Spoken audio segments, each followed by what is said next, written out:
Masters table. Masters table. Master elements. Masters table. Masters table. Racism, white supremacy is a dynamic system for the ultimate purpose of white genetic survival on the planet. White supremacy.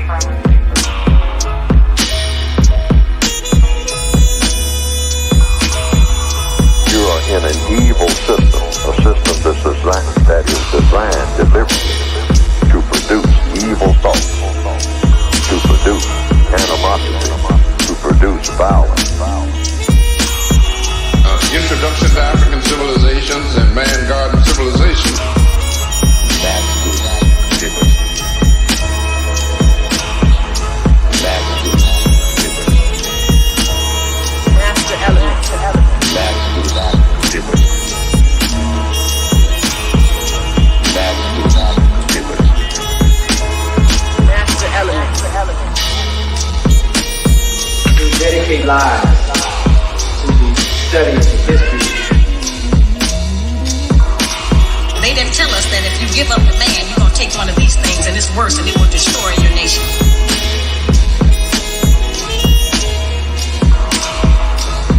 The right way is clearly distinct from error.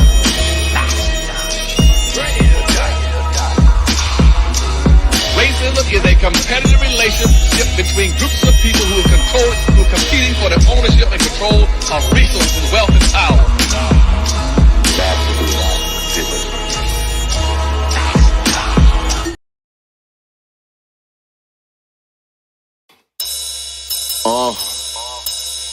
Yeah, like that.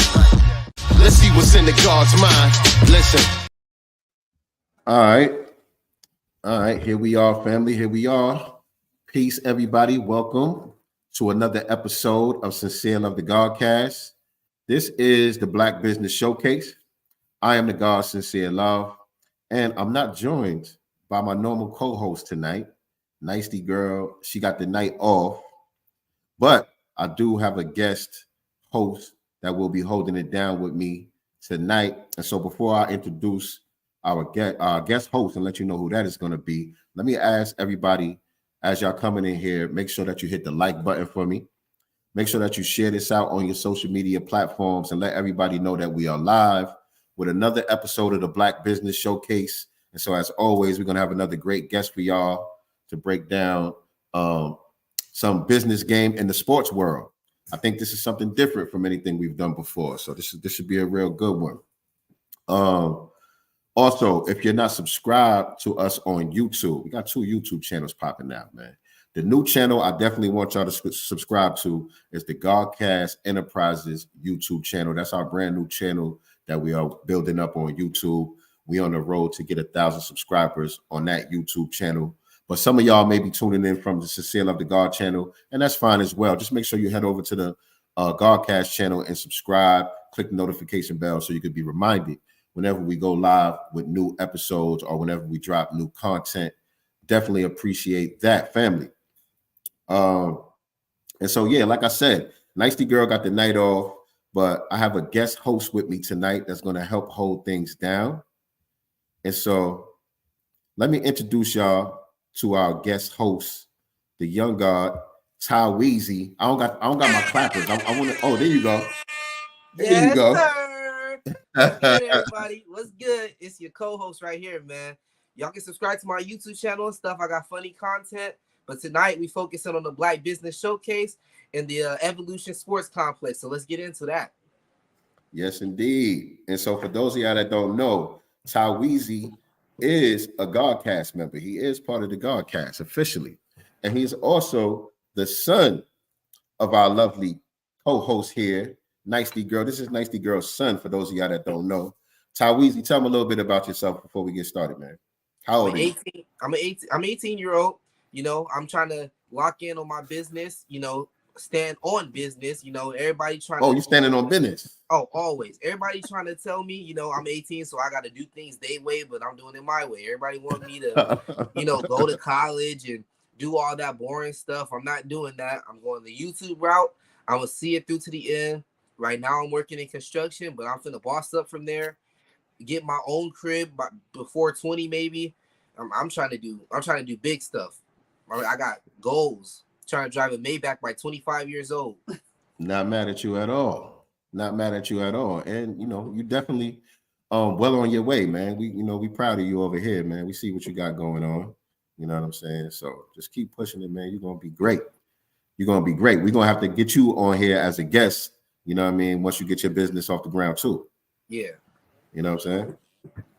And so, like I told y'all earlier, man, we do got another dynamic guest tonight for the Black Business Showcase. And so before I bring him on, let me let you know a little bit about him. 1 second. And so our guest for tonight is the owner and founder of Evolution Sports Complex. Our brother name is Devon Butler. He is one of the top pro skills development coaches in the world. His primary focus is teaching athletes the correct technique, specifically when it comes to shooting. He is a former college athlete at Claflin University and a graduate of Southern Polytech University with a bachelor's in new media arts. He has played professional basketball in numerous countries such as Norway, Germany, Dominican Republic, and Australia. Devon has over 10 years of training experience learning under Dorian Lee. And so without further ado, family, I would like to introduce to you our guest for this evening, Devon Butler. Welcome to the Godcast, man. How you doing? Oh, so you gave yourself some sound effects, but you ain't bless our guests with a fly intro on that. I don't got no sound effects over here, man. Yeah, I don't got no sound effects either. Ty Weezy holding out over there, man. Right. He let the alarms ring when he came on the set. Yeah, I feel you. But welcome to the Godcast, Dev, man. I was looking forward to this conversation tonight, man. Interested definitely to get to know you a little bit better and learn about your business. Right. You know, been knowing you for a little while, coming to the barbershop, but you know, you're a very you know, kind of unassuming guy. You know, you don't say too much. You know what I'm saying? So a person would never know that you had all of this going on unless they really, you know, sit down and ask some questions. So I'm grateful for this opportunity. Chop it up with you. Yes, sir. And yeah, I see you guys coming in the chat as well, man. As you're coming in here, like I said, make sure you guys are hitting the like, share, subscribe, especially on the new channel, on the Godcast Enterprises, right here on YouTube. Make sure you guys are subscribed to this channel, as well as Sincere Love the God channel. We're not abandoning that channel. Still going to be dropping some fire content over there as well. But we're transferring and we're transitioning all Godcast business to the new channel. So I definitely want y'all to be subscribed over there. So Dev, man, what we like to do here is we like to get the origin story of the guest, man. That's how we like to set it off. So take us back, tell us a little bit about yourself and your journey up until where we at now today. Okay, yeah. So I mean, pretty much, you know, I've been playing basketball my entire life. I played basketball and I played baseball. So essentially, I was good at both, but I was a lot better in baseball. And then around 9th grade, you know, I kind of, you know, made a decision. Baseball started getting boring for me, even though I was real good at it. And I kind of decided that, you know, I want to go basketball full time. So I kind of started playing AAU. I played AAU real late. I didn't play till 14, which is in high school. And I just kind of took it more serious. Struggled in the very beginning because once you try to get to the high levels of basketball, like people don't understand, like it's levels to it. So once I crossed over the level of being good, I was the worst person of all the real good people, if that makes sense or whatever. So I was better than all the people who were terrible, but I was the worst of all the good people. So Gotcha. I had my freshman year in high school, I went to MLK. That's where I went to school at. And in high school, my freshman in high school, I probably played maybe out of the 20 games, maybe 5. Didn't really play. I just worked my butt off the whole summer and stuff. Came back the next year and I led the county in scoring and 1 year in a 1 year transformation. And then after that, my next 2 years, I kind of decided that I like really, really want to play college basketball, and I didn't feel like I was going to be able to make it out of MLK. Just the everybody who I was around and the mindset and stuff. So I ended up transferring to Dunwoody on the obviously in the northern side of the county, obviously. And I played there for 2 years and won 2 state championships, and then went on to college after that. So that's pretty much how I kind of just got my career started. I was a late bloomer into basketball, but I loved it. So, but just because you love something, I mean, you could do it. But I put in the work and time, waking up at 5 a.m. in the morning, training pretty much every day. I just pretty much played basketball and basketball video games all day, every day, and then eventually it earned me a college scholarship. Nice. And where'd you get a scholarship to? So Claflin University. So how I got to Claflin, initially I got a scholarship at Livingstone University. So I had a bunch of D2s and junior colleges, and Livingstone University offered me, but I kind of obviously figured out early on like I wasn't going to the NBA or nothing like that. I know I could probably play pro in some capacity, but I know I wasn't going to the NBA. So when I went on my visit, I went, worked out, and was basically for D2 colleges. What people don't know, you can actually work out for the school and play against like the other college players. And so me and one of my friends, we dominated the workout. They pulled us off the court and offered us a scholarship on the spot. So I just went ahead and committed because I wanted to go to a HBCU. I ended up obviously going to one anyway. And when it was time to do my school stuff, they didn't have a major that I wanted to do. So I wanted to do something in math. I wanted to do mass comm going into college.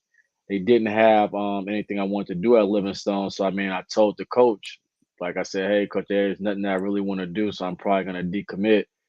And then I found a school that I wanted to go to that had a major that I wanted, obviously, and drove all the way up there to work out for the coach for like 2 hours by myself in the middle of the summer. And he called the other coach and he gave me a good recommendation because I did everything professional. And then they offered me a scholarship in the office that day to go to Claflin. And that's how I ended up there. And only reason I ended up there because they didn't have the major that I wanted to do, and I wanted my education to be important. So, man, that's how I got here. So I didn't make a basketball decision. Obviously, I want to do TV, radio, video production, all that type of stuff, or whatever. And sound. I want to do that stuff, and they had that major there, and they didn't have it at Livingstone. Right. So, man, was it just the determination to be successful, or did you have like some mentorship, some guidance, to help you navigate that career path? No, I mean, obviously I didn't. Yeah, I did to an extent for like you talking like to get to college for college basketball. I mean, nobody in my family played college basketball. I was the first person to play college basketball, so all I could lean on was my trainer and one of my coaches, Jody Evans. So he helped me a lot through the process, but. I mean, when you're trying to go play college basketball, I mean, if you don't have somebody in the family or anything like that, or people have done it, it's kind of hard. So getting a college scholarship is already hard enough, but a basketball scholarship is extremely hard. Some of the people that play basketball, so it's not because remember the people who go play college are like the best people on their high school teams from everywhere. So it's extremely hard. So I took a lot of risk on myself. By doing the way I did it, essentially, like I'm explaining how I got even all the offers. I literally went to schools and I worked out for them. So schools were somewhat interested. So I would drive up there on my own dime, ask them what day I could work out for them or play against their players, and I would pretty much dominate, and then I would get scholarship offers. That's how I got all my offers. I didn't get them from AAU in school. I just went and proved myself in front of them. So if you could be a real good player, and you could have a bad day and not get an offer. So I had to make sure every time I played, I had to have a good day because they make a judgment on you for those 2 hours. That's it. And that's the same way how I got my second scholarship when I ended up transferring. I had to work out for the coach. I just did really, really well. But we'll get to that in a minute. But that's how I got the Claflin. Man, incredible. Yeah. Taweezy, you want to jump in? You got anything? Yeah. So as far as like getting to that college level, what would you say out of your skill set helped you get there? Would it be your explosiveness? Would it be your shooting capability? Or would you say I wasn't explosive, man. No, I wasn't explosive at all. I didn't even start dunking until the end of my senior year, and I couldn't do it consistently. Senior year of college or senior year of high school? High school. Yeah, I could barely dunk then. I started dunking like semi-consistent once I finally got to college. I'm only 6 foot, So, the amount of energy I got to use to dunk is a lot, and I got short arms. But it was my shooting, so I shoot the ball really well. So how tall were you at the end of high school? So I stopped growing in high school, so 6 foot. Okay. So I played point guard. So I played shooting guard. So I played both. I played the combo. So when I got to college, so in high school I ain't really short, obviously, but in college, as the levels you go up, you essentially get shorter and shorter. So when I got to college, probably the first month I wanted to quit. It was hard. Like I was waking up at 5 every morning and then practice and stuff every day. And we got to the first practice, I went on the wing to play shooting guard, and the coach stopped the whole practice and he told me I need to go play point. And in high school, I played point, semi-point, not as much. And back then, obviously, they didn't have shot clock, so you went from going from no shot clock to a shot clock.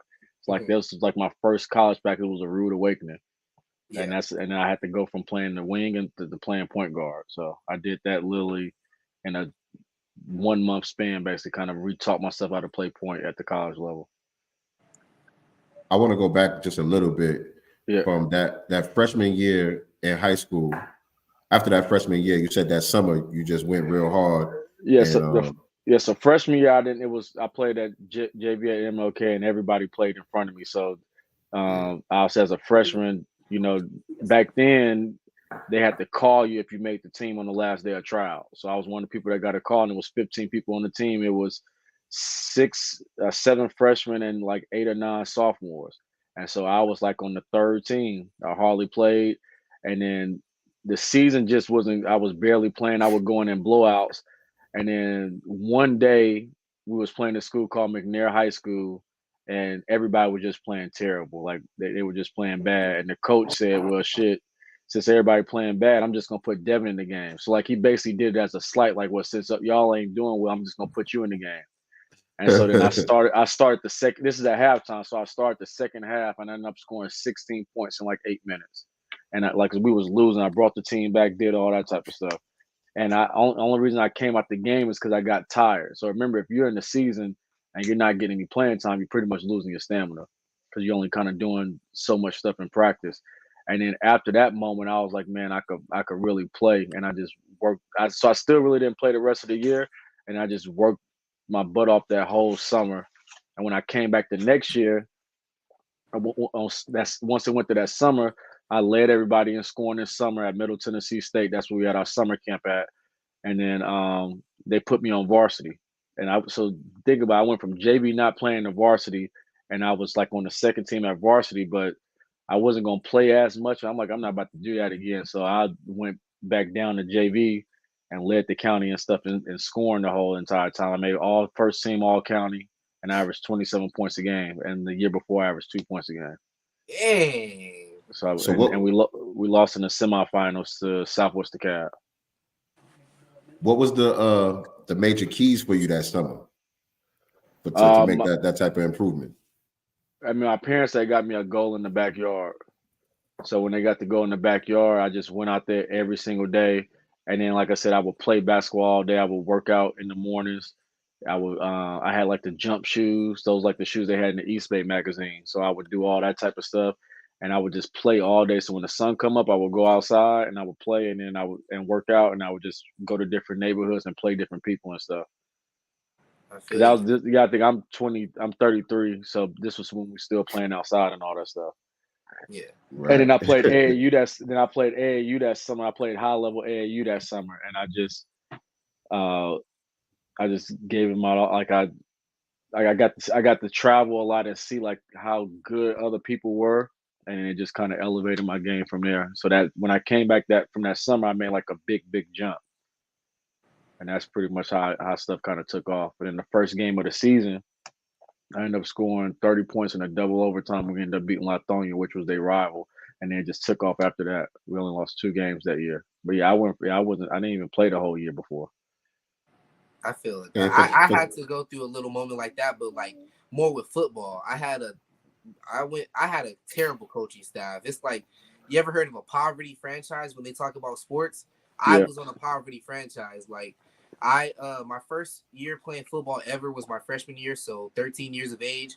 And then I only played 4 games that season because I joined midway. Then sophomore year was during COVID, so I only played 3 games that year. My junior year was when I had finally discovered a little bit of my potential, but my mom put me with this private coach. All this, he was amazing too. Still didn't get play time for some odd reason, even though I was going out there day in, day night, showing that I was better than some of the guys that start. And me, I'm only 5'9". At the time, I was like 5'7", 150 maybe, playing defensive end. So I was way too undersized for my position, but I would go out there against guys who weighed 300 pounds, 250. There was even a guy, his name is JJ. He was 430. I swear to you, 430. And I was whooping him, coming off the edge, whooping him. And I still didn't get no play time. And then senior year, they're like, oh, you might start this year. I was like, you know what? I'm leaving. I ended up just taking more hours at work. I didn't even want to play a sport no more. I was just done. And that kind of, leads to one of the questions that I have for you. Like, how much of it is politics behind the scenes versus, meritorious? I mean, there's a lot of politics, but for like the stuff, especially like for sports, like I try to tell people, especially if you're not playing or going through the situation that I went through, you have to be so dominant to overcome politics, obviously, and sometimes you still might not overcome it, but that's what I did. I just became so dominant. So when I came back that sophomore year, so basically in basketball, you do a lot of summer stuff with your team. That's how it works in Georgia. So once I came back that June, so you got to think for like a couple of months, they kind of don't see you play AAU and stuff like that. So when I finally got back to school that June, I put in so much work, and then I still didn't even start. I didn't start JV when it first started that summer. So the first summer game, I didn't start or whatever. And I just said, okay, I'll come off. That's fine. I sat there and waited. And then when I went in, I scored around 25 points in like around 16 minutes. And then they couldn't deny it. So like if a coach like one person and you're just as good or a little bit under them, you're not going to play. But the people that he had playing in front of me, I was just so dominant, you make them like a fool. So everything in life, I just try to make sure just to be so dominant. If I'm not getting the results that I want, that you don't have no choice. So that's how you can't deny it. So that's pretty much what happened. I just became so dominant where in practice and in games, I would make the opponents look stupid. Now I will also make my teammates look stupid. And also I know I'm calm and stuff. Now you don't see me talk a lot, but I talk a lot of shit when I play. On the court, yeah. Yeah, and to the coaches also. And so it would come off disrespectful at times, but I would do stuff like, say, if I'm guarding somebody and I'll rip the ball, obviously, and go dunk it, then curse everybody out, then kind of curse the coach out or whatever. It's like if you're embarrassing the coach's best players, if you're saying something every single time and you're backing it all up, that's how I end up playing, because we would be in practice and I would back up everything I would say, and then I would just like embarrass people. So if you in a whole practice and you make everybody uncomfortable, like this dude, he in here yelling, he cursing everybody out, but he backing everything up. He's seeing you make everybody so uncomfortable, they have to do something. So that's what happened. I just decided I woke up one day and I just said, I'm going to make everybody uncomfortable. So I became the loudest person in the gym, but then I backed everything up that I said, and it was no such thing anymore. Because it was like, well, in order to shut me up, somebody got to beat me or do something to stop me, and it couldn't be done. And that's how I ended up taking off, because it's undeniable when you got 3 or 4 or 5 coaches and I'm yelling out the play. I'm telling everybody what I'm about to do. I'm coming down the court and saying I'm about to do something and do it. It makes all 30 people in the gym uncomfortable and they don't have no choice. So when people kind of, you try to, like, obviously, especially more so in basketball, obviously try to use this stuff. I try to ask them, what are you actually doing in practice and in the games? Because you can make people, if you make people uncomfortable enough, it will change. It's a proven fact. And that's the strategy I took. And then eventually they didn't have a choice. The only other option is they either going to kick you off the team, obviously, or they just ain't going to have no choice. And they basically didn't have a choice with me because I just made it so uncomfortable for everybody. And that was the approach I took. And that might not work for everybody, but that's essentially what I did. It makes sense, though. It makes sense. It's a psychological game to a certain degree. So who would you say you studied the most? Like a basketball player was? Yeah. I mean, back then, it wasn't no YouTube, so it wasn't no studying like that. I ain't old, but they didn't have all that. So like watching those, Kobe. Definitely, So yeah. it was all Kobe stuff, obviously, but it wasn't no you like I couldn't go back and watch the stuff, but that's the only thing. So I couldn't study like that. You had to watch it live back then. Yeah, even the interviews and stuff, right? You're right. Yeah. No YouTube. Like now Yeah, you can pull up Kobe. Like Kobe got some of the most inspirational interviews and speeches and stuff. But like, back period. then, if you missed it, you missed it. So the study thing, I wish we could study, but they had NBA TV. They had that back then. They would play some of the older games and rewinds, but if you didn't see it live, you didn't see it. Right. True story. Yeah. All right, get in here, Ty Weezy. Yeah. I'm just going with the flow right now. I'm hearing it. I can relate to some of the stuff he's saying though. Like that's what I thought. It's like when he said, I'm gonna go back a little bit. When you said about coming on the field, being the loudest player, calling out the plays. I tried to become that person. I tried to become, I don't know what to be called in basketball, but on football, they would call it a field general, where you're the guy who's constantly yelling out, it's going to be a run here, it's going to be a pass, and all this other stuff. Excuse me. I, one time in the summer practice, just came in there, first one on the field, full pass. They said, we're going to line up for Oklahoma drills. I was the first one in line, and I was going versus a dude who's, obviously way bigger than me, because like I said, I was only 5'7" and 160 pounds. I came on there. I didn't expect to win the Oklahoma drill, but I went out there confident, knocked him right on his, can I say the A word in here? Yeah. Knocked him right on his ass. I mean, your mother might slap you, but hey, all right. It is what it is.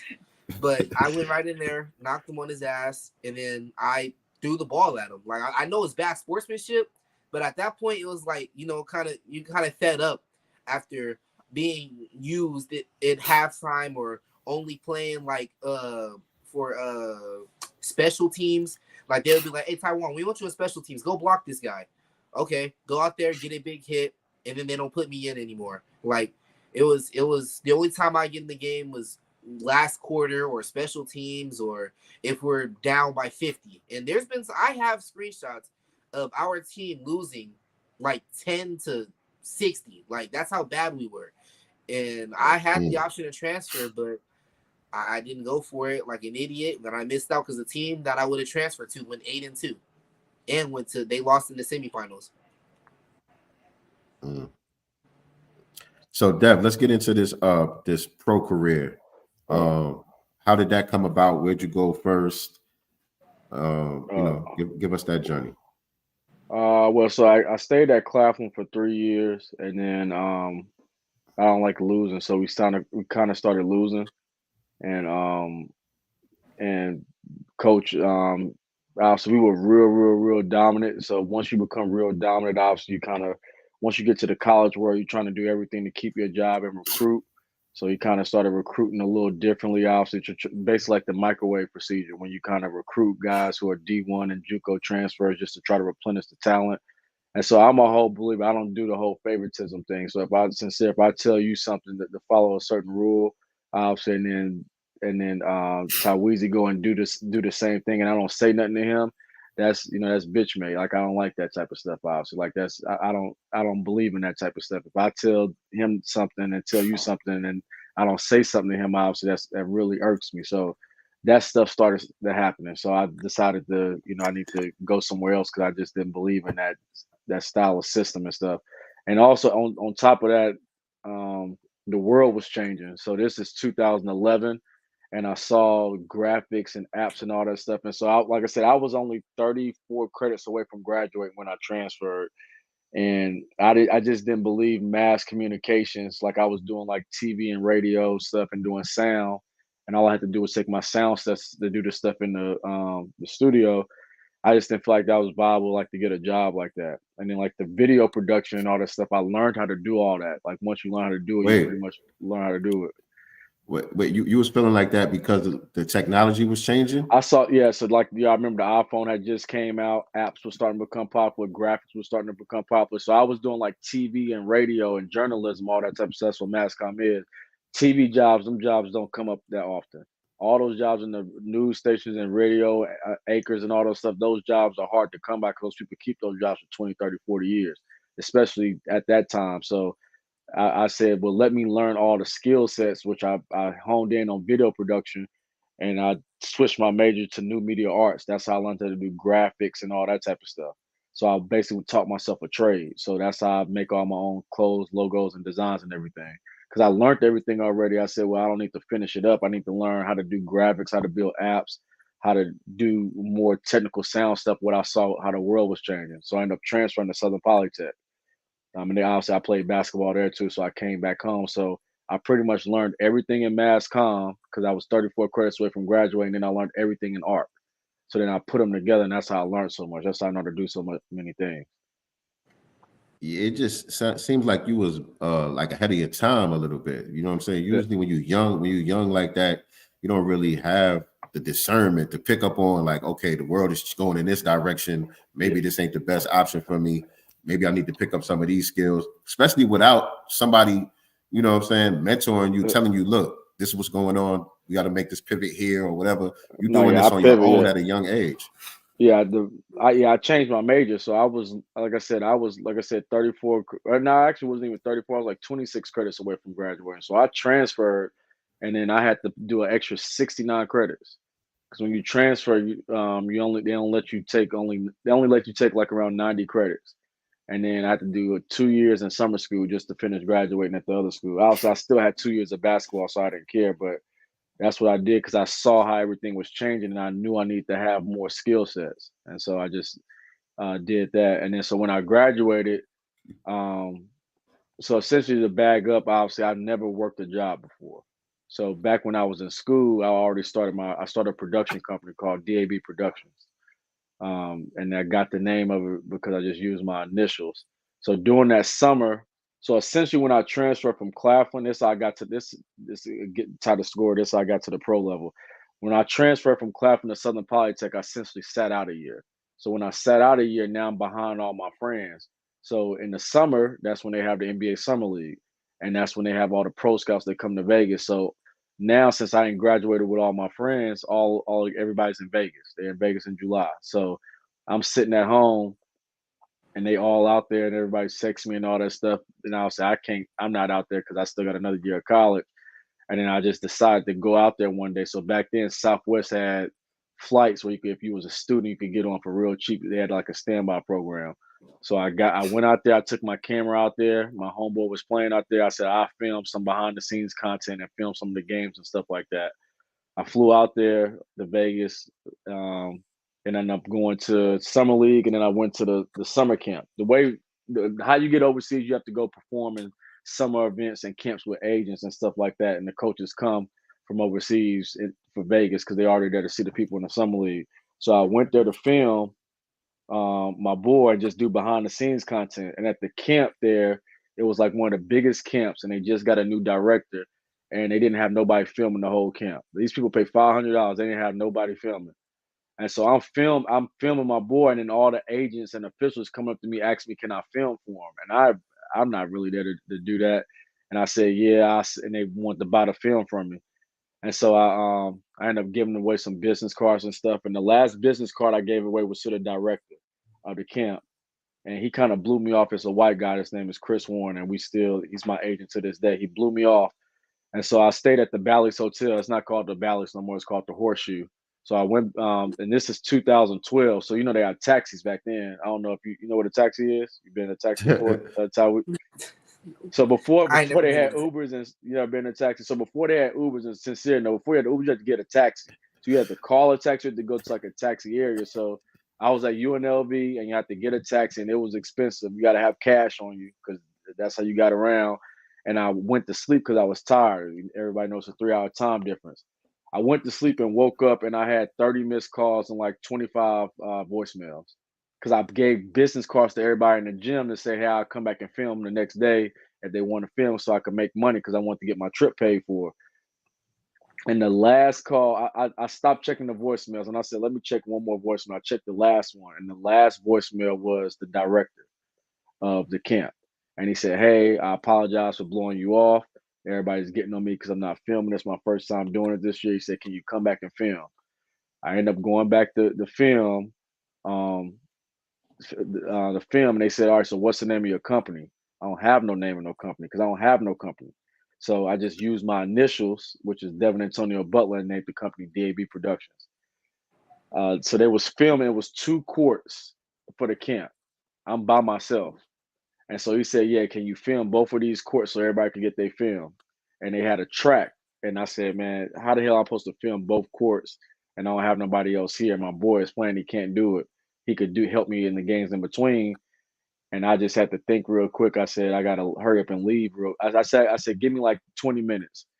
So I had the taxi driver card back then. So that's how taxi drivers would give you cards with their numbers so you could call them to come back. And so I got in a taxi and I went to Best Buy. I had a credit card with like $400 in it. Do not do this. So I bought a camera and a tripod and an SD card on a credit card.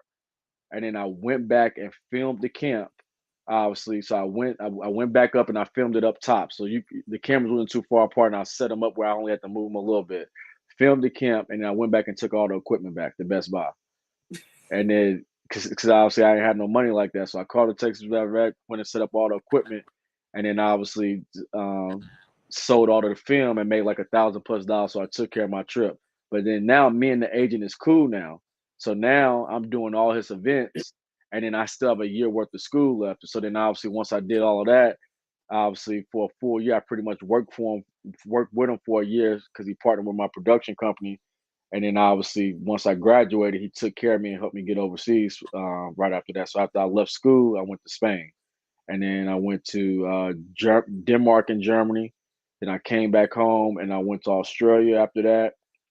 Then I went to Mexico.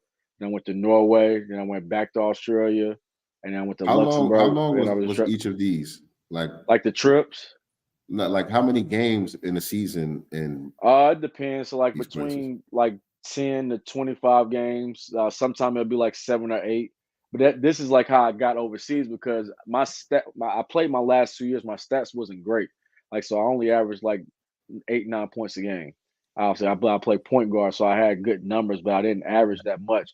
But I built relationship with all these coaches and agents because he took me around him, and then he became my agent. So he looked out for me. So I basically got on because of relationships. Now I was good, but not good. Like to play pro, it's the same as high school. So to make it to high school, you got to have real good stats, or you got to be really, really good. That's how you get to college. Okay, so now when you go from college to pro, it's the same thing.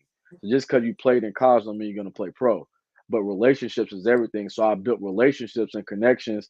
And then obviously he became my agent at the same time. And that's how I got my first jobs overseas. So then he took me to all these places, and he took me to Australia. And I stayed in Australia for years back and forth. So that's how I got overseas. I didn't have great stats, but I had great relationships with people.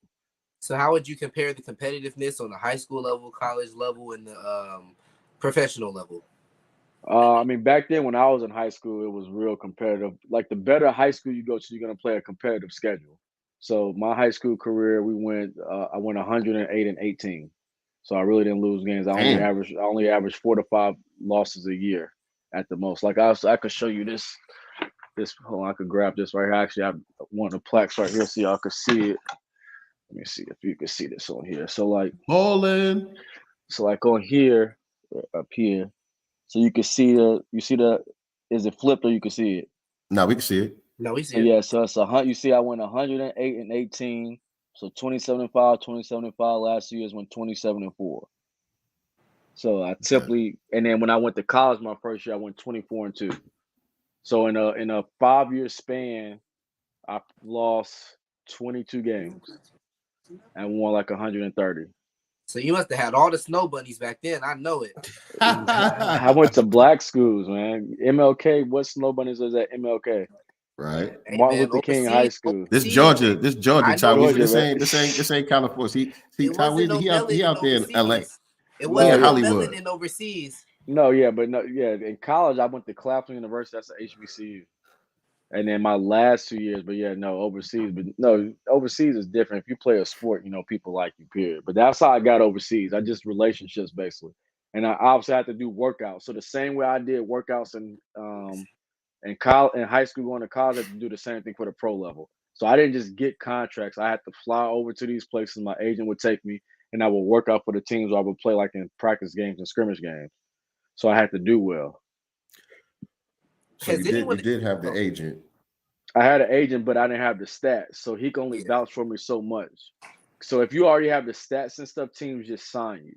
So I didn't have that, so I had to physically work out for them like the same way I did in high school, and I had to play in like practice games, and then they evaluated me that way.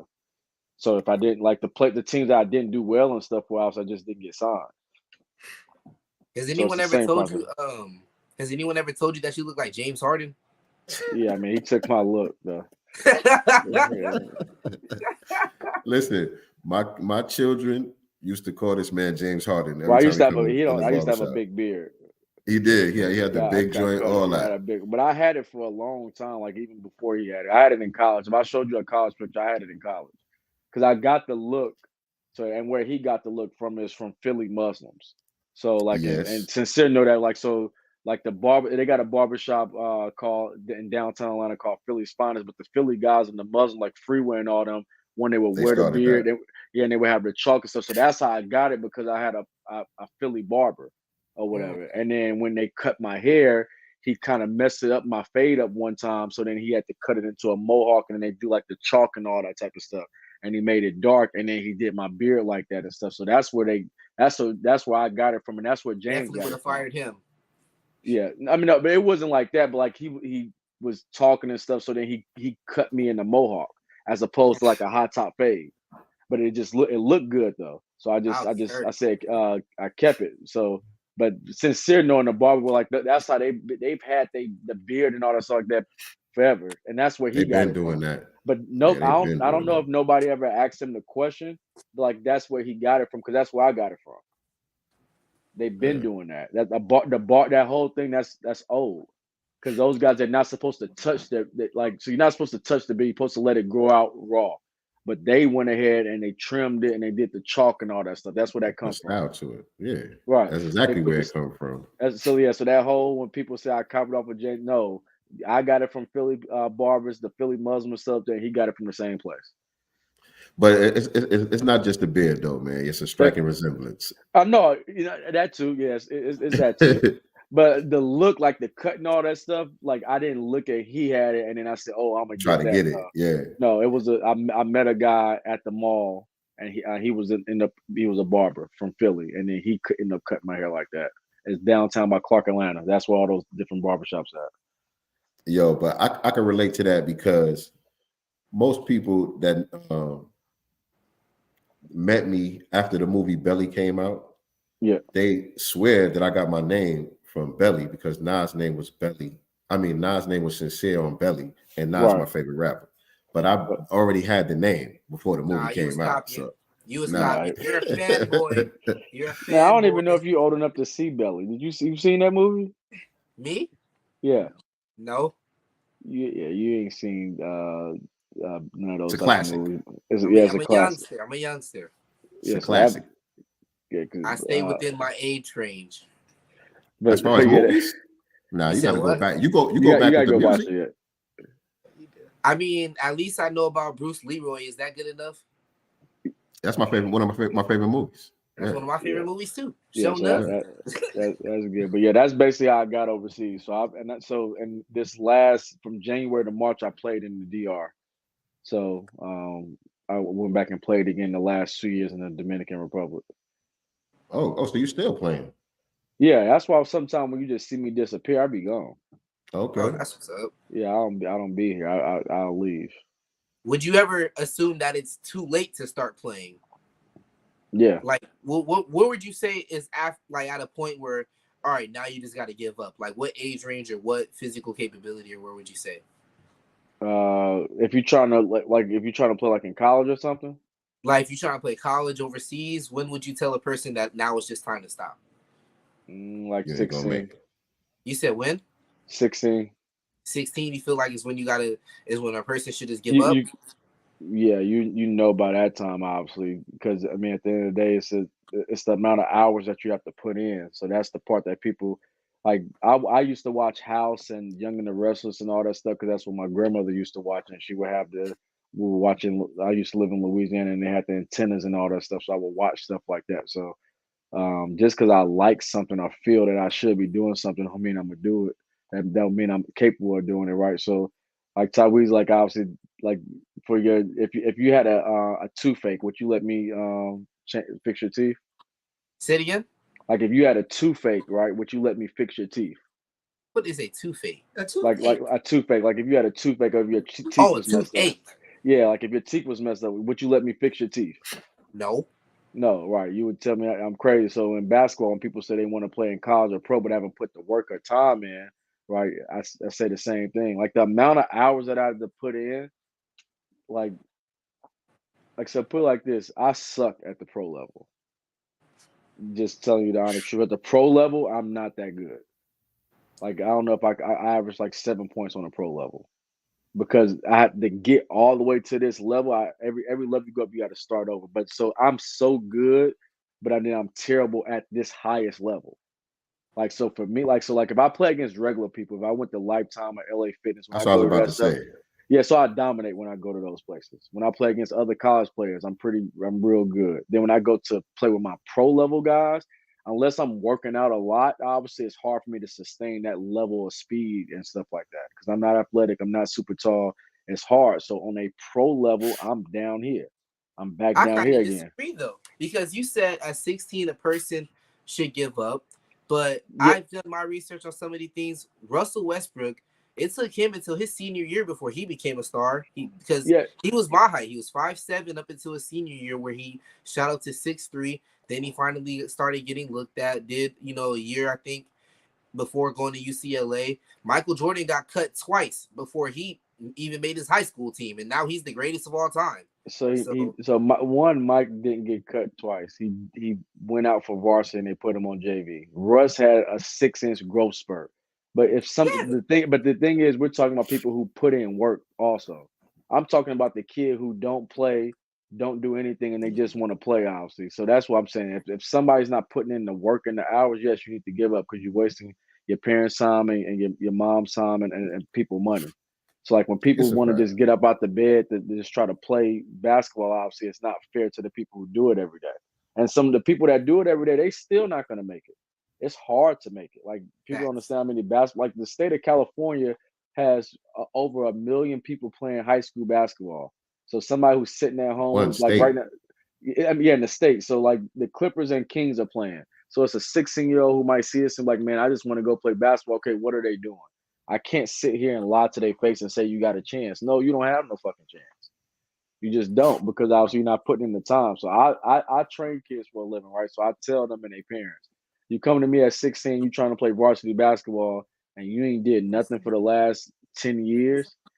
Like that's not realistic. Like for me to get good when I was 13, 14, obviously I have to be realistic with myself. I had to quit I had to quit baseball. And listen to what I said. When the sun came up, I worked out and I was outside and I was out there almost all day. So like you too young to remember back then you didn't go in the house. Once you went in the house, you couldn't go back in. Like if you went back in, you couldn't go back outside and you had to drink water from the faucet. So like the hose. So it'd be hoses connected to the house. That's where you got your water. If you went back in the house, obviously you pretty much had to stay back in. So if I would leave at 10, 11, I got to stay out the whole day. Because when I go back out, my mom. I understand that. That's how my mom was. So you got to do that. So I did that every day for years. And then I started waking up at 5 a.m. So I put in the hours. So when people say they want to do it, obviously I can't look at them as with a straight face and say, man, you could do it. Like, so remember, like I told you, I switched my major, right? Mm-hmm. You understand how hard it is to switch a major in the art world. They didn't respect me when I switched my major because I went from an all black school to a white school and I went to the art field. People in the art field, they draw and paint and stuff. They've been doing it since they were kids. Their whole life. Yeah. They've been doing it their whole life. Like when I did my first art class or whatever, like I almost got kicked out. Like in the art world, I was that far behind because I just wanted to do it. I liked it. And then I saw the world was changing. So I had to put a whole bunch of hours in just to catch up, just to be decent or whatever. Because art people is just like basketball. They've been drawing and painting since they was 8, 9, 10, 11, 12 years old. So they have the natural skill sets that I just didn't have. And I had to catch all the way up. And I still never caught up. I just caught up to them in the digital side. But yeah, I can't like the people that you listen, like Russ was putting in a lot of work all the time. And then he had a super big growth spurt. like a big, like going from 5'7" to 6'3" in a year and a half span. That's a big difference. I think I Like need to send my cousin to you in the summer because he played ball. He been playing for a minute, playing for 2 different teams, but I don't know. I feel like he just needs that extra piss. He needs the extra push. His work ethic is like he can talk the talk, but sometimes like when it gets to that time, he don't show out like he needs to. I mean, that's a lot of people, but like so the only reason with me, obviously, sitting on the bench, what motivated me. So like at this point, I don't know, it's just because I'm older. I don't have the motivation to try to motivate people to want to actually want to play, right? Like you got to want it yourself. Yeah. You gotta want it more than I wanted, because I did. I wasn't looking for my parents' handout or anything like that. I wanted to get out the house. I wanted to see the world, so I wanted it for myself. So a lot of people, like obviously, it's too many people that play to hold people's hand, because with college basketball in high school, they just find somebody else. Because it's a million people that play, so they're not gonna wait on nobody. So I've seen the story more times than none when people don't make it than when they do, because obviously they just. I guess people don't realize the amount of time you actually have to put in. You have to have some type of insanity to do the things I had to do to my body in the amount of time that I did.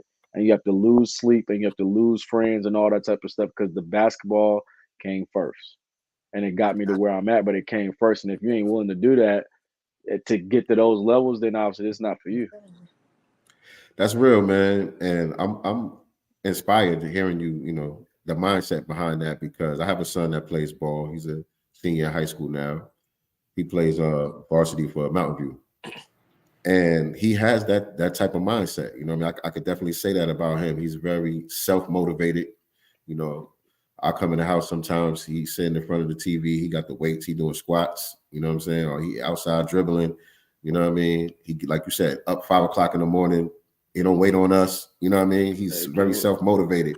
And even when it comes to like holidays, like we just went, to my mom's house for Thanksgiving and all that. He like, yo, I got practice. Yeah, you can't. And so since I was so self-motivated to do all the stuff you were saying, the people who I needed the help from, they was more willing to help me. More willing is the proper word, but they was more willing to help me and to go out their way. But like the whole trying to hold somebody's hand and they're not doing it, I just can't, because there's too many kids that want it, and it's a privilege to play. So because once it's gone, it's gone. Like obviously everybody don't know, I had hip surgery 2 years ago after COVID. So like when basketball has a clock on it, when you can't do it no more, you can't do it. Like when it's over, it's done. So that's why it's a privilege, and obviously people are starting to see it more and more, and that's why I never take it for granted, because the ball will stop bouncing, and it stopped bouncing earlier than it does for some people. So. But that's how I got for the basketball thing. I know you want to get to the business stuff. Yeah, I got to the sports complex stuff. Evolution Sports Complex. Yes, let's go. So how did I get to? So like for the business wise, how I even started. So I was playing. Wait, real quick. I wanted to ask you this: when you were in Vegas, and the guy wanted you to film and everything, you said you didn't have your company, so you just came up with. I just used my initials. With your initials. So. Did you learn after that what it takes to actually, formulate a company legitimately, or? Yeah, so like the first thing I did, obviously my mom helped me. So she told me, obviously, I got to get a business license and an LLC. So she showed me how to register the business with the Secretary of State, and all that stuff. And then she taught me how to get an EIN number. So my mom taught me all that stuff because she already had her own business. So like I said, this is 2012. So it still wasn't nobody I could talk to, because essentially everybody had jobs. But my mom had a tutorial service while she was doing, working at the school. And so she showed me how to get all that stuff started. Then I made a business from there. That was my first business. That's how I started everything. All right, so let's go here. Evolution Sports Complex. It's a training facility, right? Yeah, this is my second training facility. 2 different locations. All right, tell us about it, man. So the way the business started, I started with a mobile app. So I built the world's first basketball training app.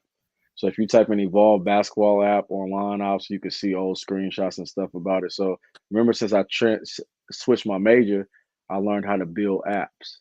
So I ended up building the app because I wanted kids to be able to get training from all over the world. This is before apps even became popular like that, the way they are now. So I put all the different drills and workouts that I did, and I got it online. The first day I had like over 3,000 people in the app crash. Because it was, yeah. So How I did you ended up promote that? That's what's up. The Instagram. This was when Instagram, before it was like stuff was by times. It wasn't times back then. It was like when you post up, everybody see it. And then when, if like say you had a popular page and you posted it, everybody see it. You know, you can't, that shit, it don't work no more.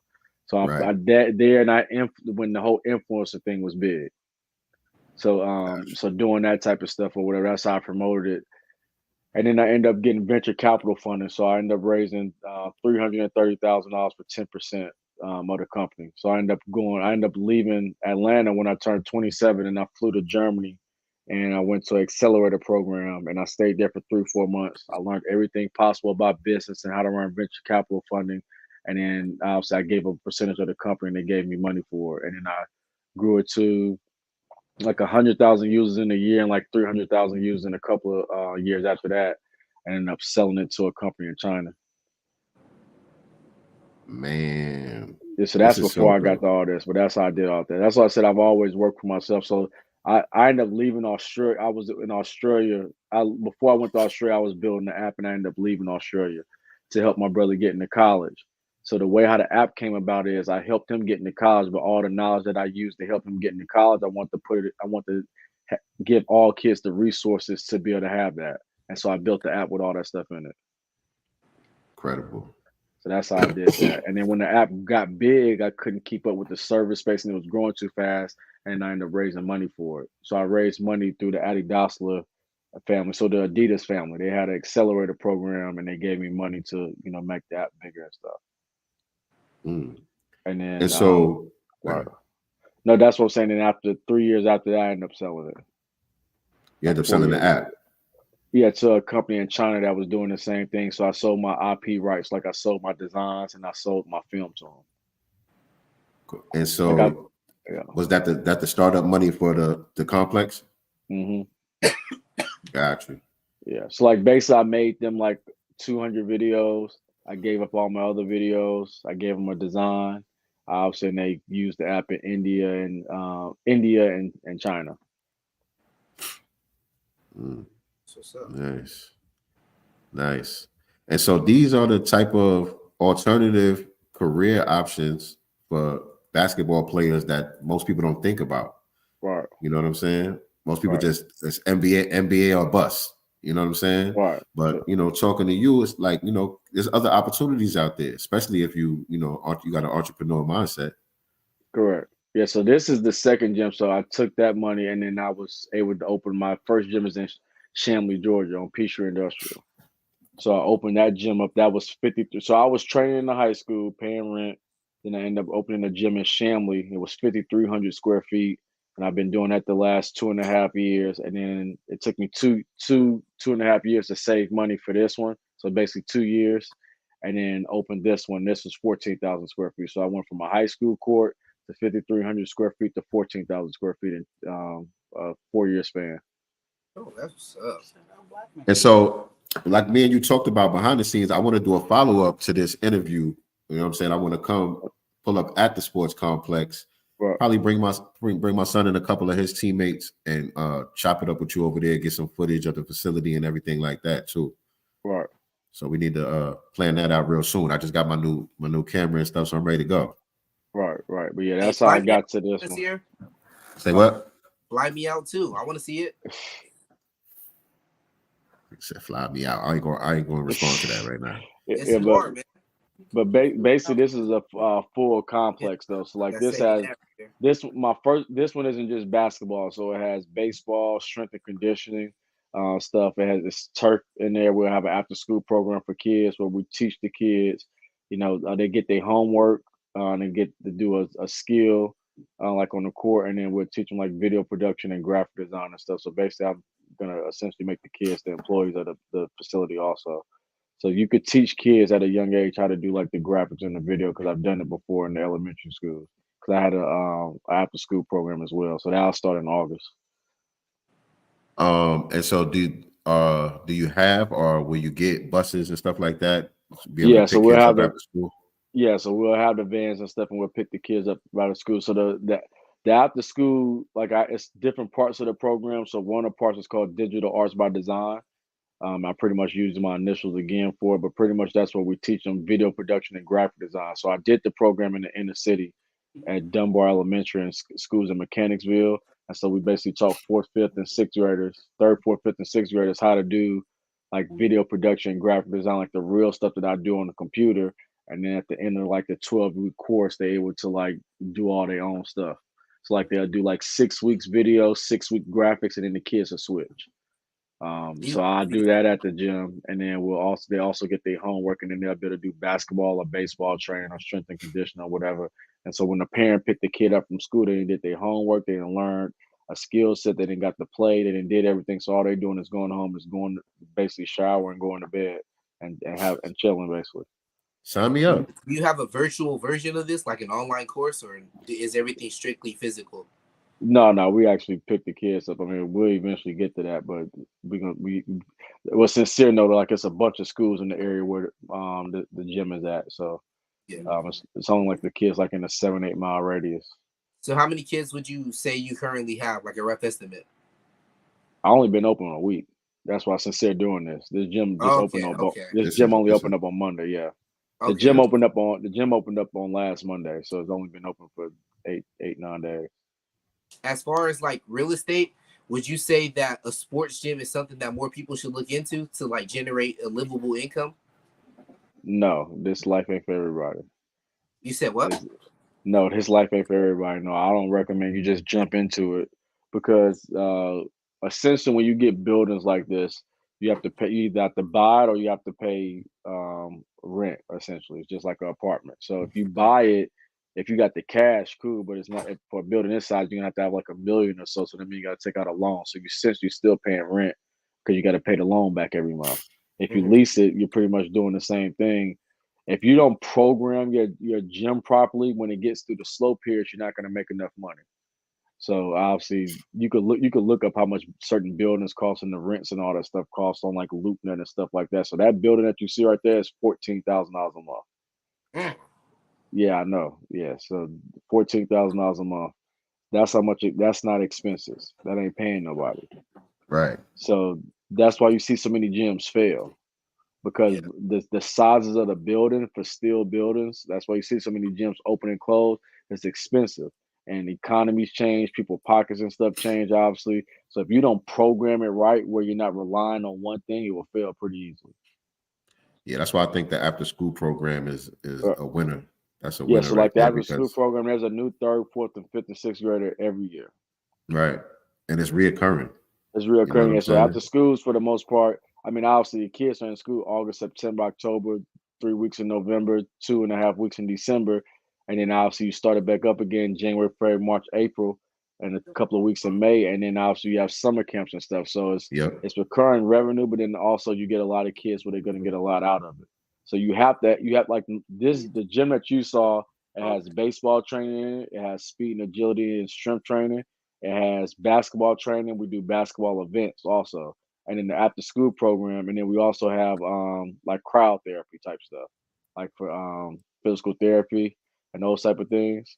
So like we have 6-7 things that happens in that gym. Those 6-7 things help take care of all those expenses. If you just try to rely on one thing, you'll fail. How much staff do you have? It's like 7, 8 of us. Tell us a little bit about the trainers. So essentially the model, so like these are just the basketball trainers, because I'm the one who built them the site. So I have to finish building everything out. So obviously that's me. In the middle, that's my brother.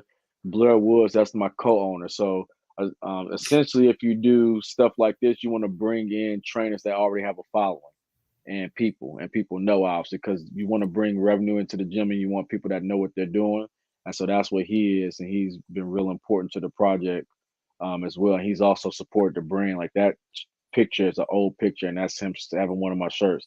And the guy on the right, Jody Evans, that was the coach that I was telling you about that I played AAU for, and the one that took me to Livingstone. So when I turned the corner, that's who I played for my whole high school career.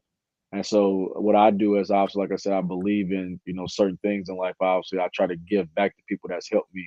Now, I didn't make it to the NBA where I could go back and buy somebody a house and do all that stuff, but I could give back and give them a resource to be able to make money and do things and stuff like that, and to be a part of something. So once I opened this gym, I made sure he was in the and could run his program and stuff through it. Because then it's another kid that's just like me that's going to be in the program that's going to have a chance to have somewhere to actually grow in. Dev, I gotta tell you, man, this is some fly shit, man. Like I said, my son, you know, he goes hard with the basketball thing, and so we've been running behind him since he was a little kid, going to all of these facilities, you know, AAU, high school, whatever. And I always am looking at the economy behind everything. You know what I'm saying? That's just the way my mind works. You know, we pull up, I'm like, okay, we got to pay the park. They got concessions over here. I don't pay this much for him to be on the team. It's hella expensive just to be on the damn team. I know. You know what I'm saying? Yeah, that's a lot. There's always a fee for this or that. You know what I'm saying? And I'm always like, damn, you know, it's just like the NBA. It's just like on the professional level, NBA, NFL. You got all of these white owners or non-black people who's running the show and making all of the money, and all of the talent is coming from us. You know what I'm saying? So to see you on the other side of it doing what you do, this is just some fly shit, man. I salute you for real. Thank you. Back to the economics of it. So, like, is your program with the school, is that government funded, or is that paid by the parents, or how does that get through? No, so like the initial after school program is just paid by the parents. So what people do out here is they pay per week. You can pay per day or pay per week. So they pay like $95 or $100 a week, because essentially they're only there 2.5 hours. Because the younger your elementary schools get out around 3 here. And so by the time you get them, it's like 3:30 going into 4 once they get there, and then the parents are picking them up by 6:30. So exactly. The digital arts by design, that part of the program, that was I had grants with that. So you basically try to set your program where you put a nonprofit in it, obviously. So you got to separate the nonprofit from the for-profit, obviously. So like, you know, I ain't explain the technical side of it, but like I'm not on that nonprofit, but it's still ran through my gym. Yeah. So you don't mix the two, basically. So essentially the nonprofit pays to use the facility. That's makes sense. And then grants pay for like that other stuff. But the regular program, no, the parents pay for that stuff. So does the nonprofit have a contract with the sports complex? Is that how that works? Yeah, that's essentially how you do it, yeah. And to get the grants and stuff, you put in all that work yourself, or did you hire somebody? No, like you hire people and my mom and stuff. So like at this, like obviously I'm starting all the way over with this one. So like obviously you have to hire people and my mom helps and stuff like that. So you have to see what's out there, because different grants come out for different times and they have deadlines and stuff. So I'm just not getting all that stuff together right now with getting that set. That's why I said I'm not starting the program till August. I have an ask since you're in the midst of that. Can you document the process? I think that's important for people to learn, you know, how to get to that money. It's a lot of money that's left on the table in different industries. You know what I'm saying? So just, especially for minorities, basically. So it's a lot of money, and a lot of people, they don't apply for this stuff, but they don't spend the time, or shoot, they don't even have their 501c3. So you got to have that stuff. You got to keep that stuff in good standing, or you're going to miss out on a lot of things. Right. Yeah. So yeah, man. Very dope, man. Anything that we didn't think to ask you that you want to let people know? Any events coming up or anything like that? Or anything at all? I mean, we doing small training now, but obviously, like we'll officially start training like this weekend, obviously. And then in December we're gonna have our Christmas camp. So we already had one small camp. Essentially, like when you open up a gym during this time of the year. So I tell people this time of the year is like, so if you're gonna open up a gym, especially for basketball, that's the worst time of the year you can open it. It's during basketball season, because everybody's playing and practicing. They got practice. Yeah. So they not. Well, you know how much if your son, if he ain't playing the game, he practicing. And the one day he got off is Sunday. So if that, because he got a job too. Right. So that's what I'm saying. So like this isn't the best time of the year to open it, but like for baseball, it's a good time of year if you're gonna do baseball, because when they get cold outside, they can't go outside anymore and hit. So we have the indoor cages. And for football, it's a good time to open it, because if you got the turf and all the stuff, you know, this when all the guys train. That's why you gotta have multiple stuff in the gym. Yeah, So man. basketball wise, no, this ain't a good time to open. But we'll be all right. Like so, for basketball training, November, December, January are your slow months. Those are your slow because that's basketball season for for high school and middle school. So, all right. And so, like I said, man, we're gonna do a follow up to this. I'm gonna pull up on you at the spot. Yeah. And so we could get some dope footage and chop it up real nice and all that. But Taweezy, you know how to wind it down? You know how to wind the show down? Me? Yeah. Yeah. So it's time for that question? Yeah. We about to wind it down. So I got one last question for you, Devin. Okay. What does freedom and power mean to you?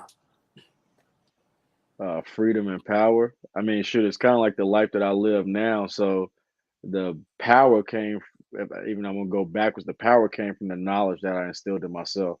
So I tell people all the time, even though I did all these accolades with learning stuff, if you always learn from the teacher, you're always going to be the student.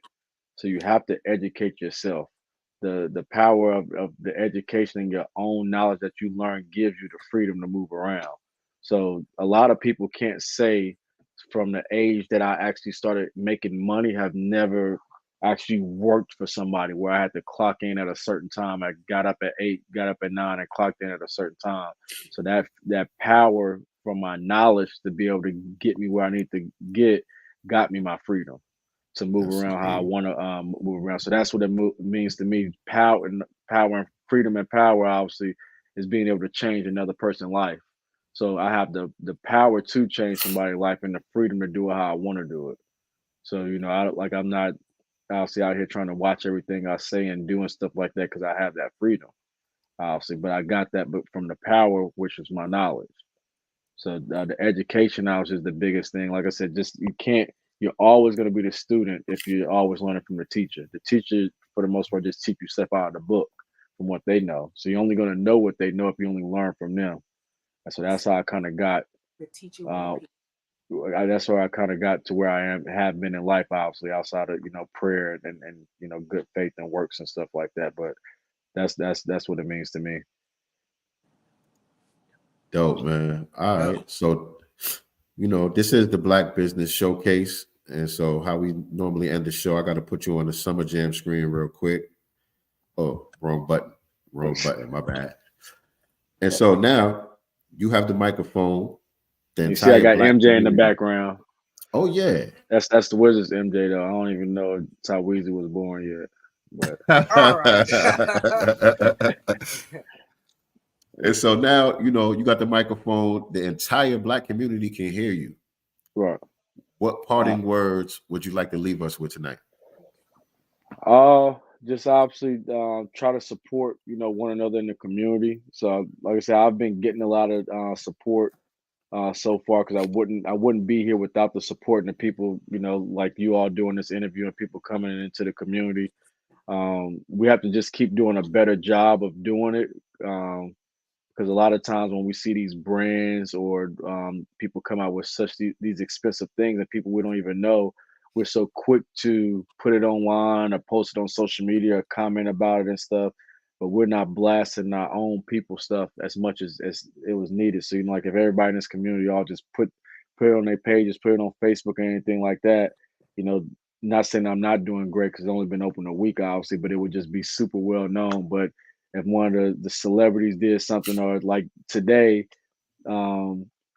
the Nike the Pro Retro Kobe's came out, the 6s, the reverse grit shoes, and everybody was posting about if they got it or didn't get it on their page. But people can't take 5 seconds, to post support a Black business or support just a business, period, that's local and stuff like that, obviously. So some of our energy as a community is just geared into the wrong areas, but then sometimes we do the worst complaining. So I just try to encourage everybody to try to help circulate the money in our community a little bit better, and obviously support.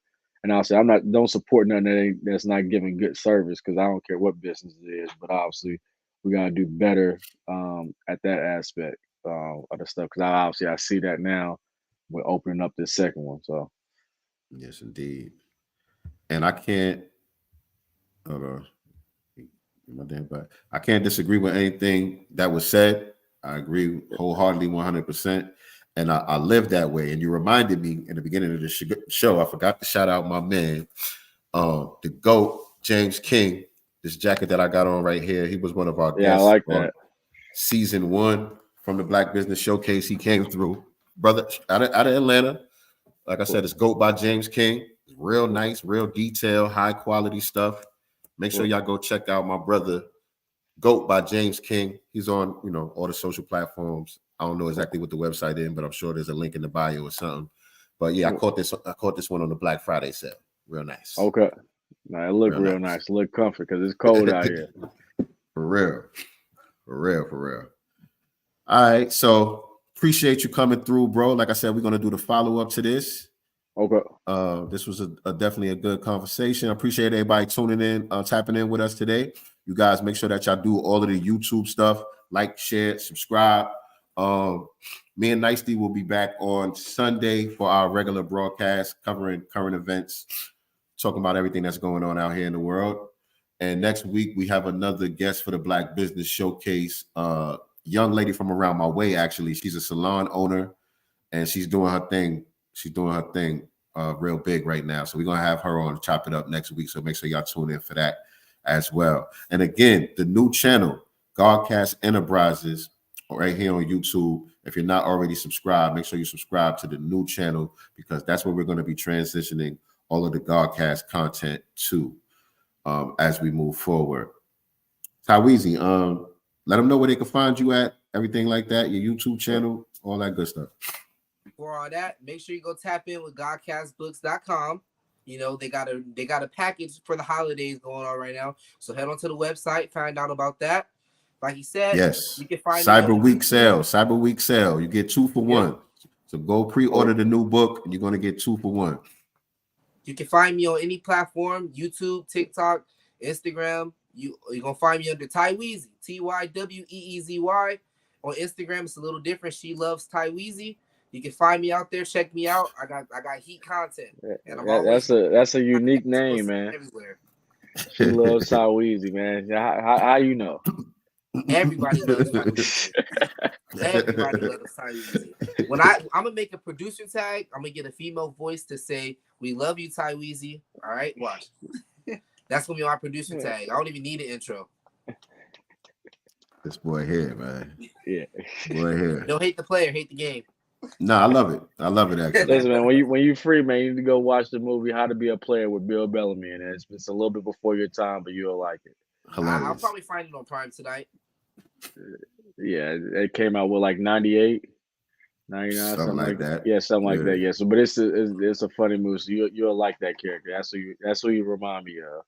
It's a real funny movie. I'm gonna give you a list of movies to watch, man, because he gave you one, so you need to go watch The Wood. Obviously, you need to go watch Menace to Society. Have you seen that? Yeah. Did you watch Don't Be a Menace to Society? Yeah. Have you seen Harlem Nights? Yep. I just watched it with my mom the other day. Well, not the other day, a few months ago, but wow. Have you seen Juice? Yes. Are you seen Juice? Have you seen Above the Rim? No. Ooh. All right, so you need to put Above the Rim and everything. Have you seen The Wood? No. All right, so Omar Epps and them. Yeah, so like those are a couple of the movies you need to go watch, and they'll make your palate a little better. And then How to Be a Player, go watch that one. That's a real good one. All right.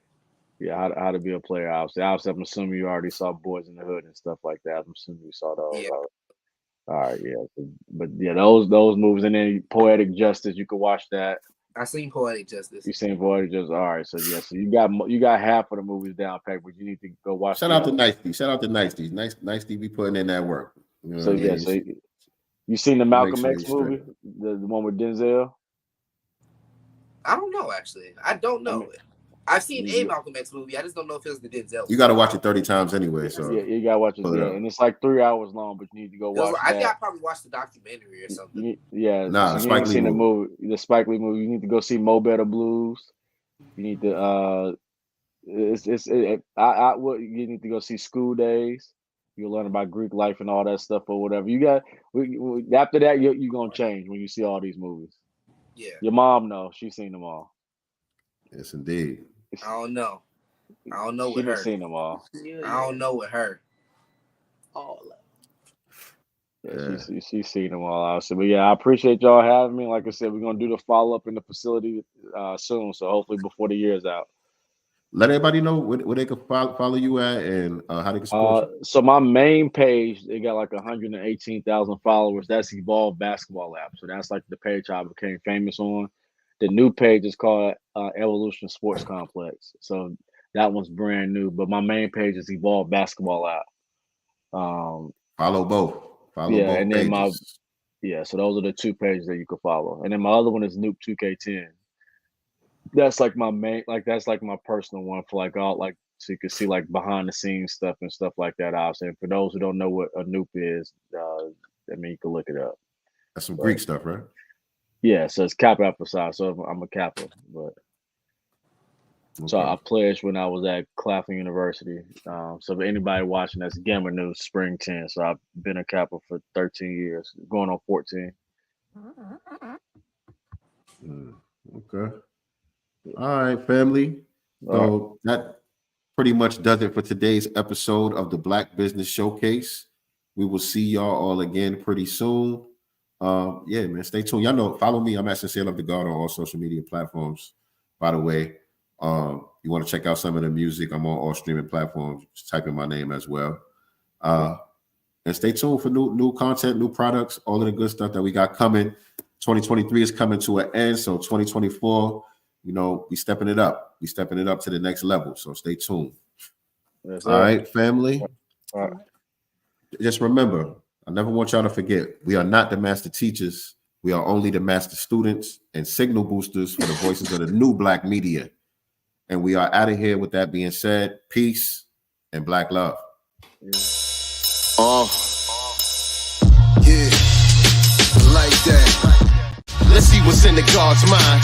Listen.